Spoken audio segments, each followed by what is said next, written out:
You need to know how to escape from killer clowns from outer space, the game, and you've come to the right place. As a survivor, aka human in this game, your goal is to escape from the killers at all costs, and the way you do this is by 4 extractions. These extractions can be done throughout the longevity of the game of 15 minutes at any point. If you have the right equipment and are ready for the actual extraction, you'll be able to escape before the 15 minutes. But after 15 minutes, there is a special extraction as well, which we'll talk about within this video. But each extraction has its limitations, and all your friends or the group of humans together as 7 players won't all be able to go into that exact same extraction. They have to use multiple extractions, multiple escapes per game. If your mates want to see more videos like this, make sure to hit that like button to show their support. And to access these 4 extractions within the game, you will need certain items. These items will be based on random locations, so RNG at its finest, but also the extraction themselves do change as well. There are moving parts within each match that you get into, so do expect other configurations for the placement of these escapes, creating situations where the map is fixated, but everything else is changing, which will create a different dynamic of gameplay for how you would escape that match. You can never always go the same escape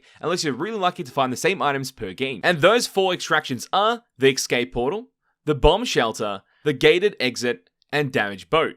Those are the 4 options you can take in order to survive from killer clowns from outer space, the game. And now let's dive deeper into each extraction and the requirements and criteria you need in order to successfully extract from that point of interest. The escape portal. It is a machine that looks like this. If you find it around the map, that is the machine you need to interact with.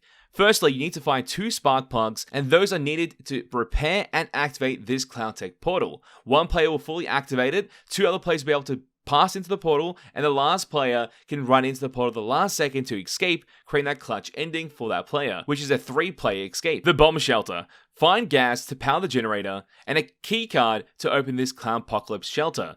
Those are requirements. 2 items, the gas and the keycard. You can find these items pretty much anywhere. The gas will be a bit harder to find, but sometimes it's freestanding or in other objects. Majority of the time it's freestanding, but once you find this item, you have to walk to the destination in order to fill that generator. You can't switch between your items in any capacity, so you're pretty much defenseless if a clown does appear out of nowhere. So be careful and be wary of that. You will first fill up the generator with the gas, then from there, remove any cotton candy that's on the door, and then be able to use a special key card in order to bypass that door and go through. 3 players can escape from this shelter, and it only opens for around 15 seconds. So once a player activates a key card, make sure you 3 other players or 2 other players and yourself go through it as quickly as possible. The gated exit. Condemn exits near the map edge. A barrier must be destroyed, then a key used to open the gate.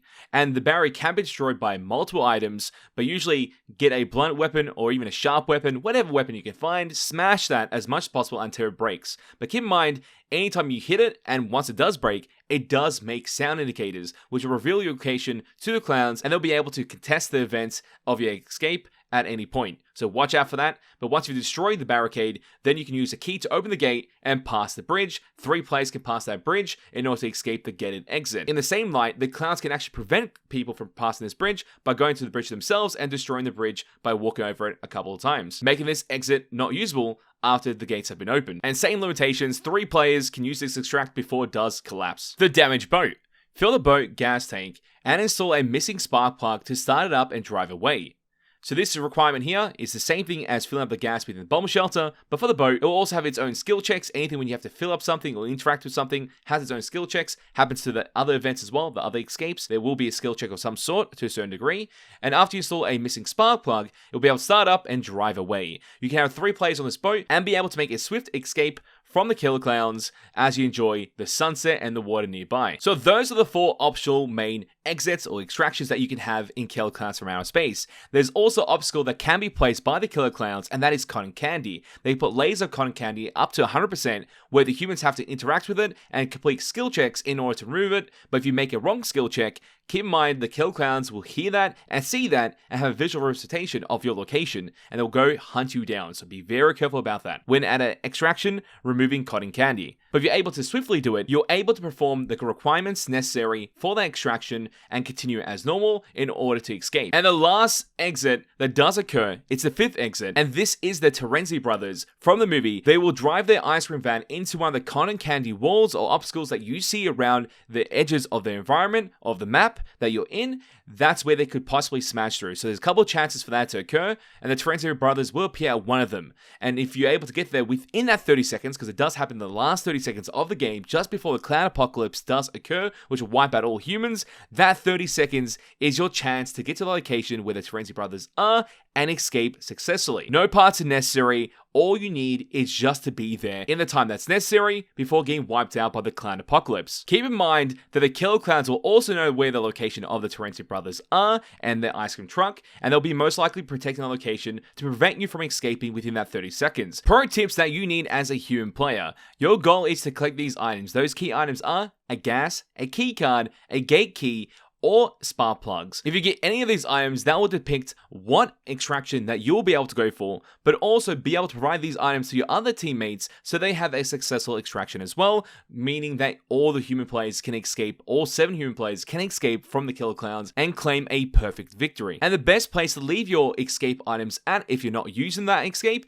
is at a meeting point of interest. These point of interest do exist, and they usually come up as an indicator for human players to meet at, group up, and make a decision on what extractions they have to go for, but also gain some early game items to assist them with the killer clown threat, and also give them some benefits of what escape they can maybe go to, and some utility overall. That's the best part about this location. It's always going to be there, and it'll always be a point of interest that a human player at any point of the game from the first minute to the last 15 minutes will most likely try to go past to see if there's anything left over to utilize in their choice of action for their gameplay. Always try to keep a firearm or a weapon of some sort with you, just in case if you get into a conflict of any sort. A second option, always keep a utility item. This could be a popsicle or one of the energy cans, aka gamer subs, just saying. Energy cans that you can utilize in order to speed yourself up, in order to keep that movement going and be able to outpace the kill clowns at all costs. And this helps out a lot towards the last 30 seconds of a match, as the Tarantino brothers do come in. Being in the center of the map, it will be key. Having an energy drink to activate as well alongside that, so you're able to sprint there in an instant and escape. Fun fact, you can also escape in the first minute of the game if you're really good with RNG and you've been blessed with all the items and the best positioning and the best extraction nearby to you, if you know the extractions really well. That can be very easy to do, especially as an experienced player. But if not, you have 15 minutes to do so there is always a choice to be able to escape, and the Tarantino brothers will be your last victory lap if you could possibly escape in that time limit remaining before the cloud apocalypse does get you. But if you do escape, I believe the Hand of Fate minigame does work. This Hand of Fate minigame is a chance for you to provide your teammates, as you spectate them, items by completing certain minigames as you spectate them. That's the Hand of Fate minigame. So that is something to keep in mind, that could still be applicable. If not, and you've been caught by the killer clown, you still go into the Hand of Fate minigame to help your teammate that you're spectating, or help yourself once a resurrection machine has been activated and you've successfully resurrected from that point in the game. So that is what you need to know on how to escape from killer clowns from outer space, the game. If you've reached this far, make sure to hit that subscribe button to keep up to date for more content on this game and future titles. Leave your opinions or thoughts in the comment section down below. And as always, mates, it's been a pleasure. I'll catch you mates next time. Bye bye.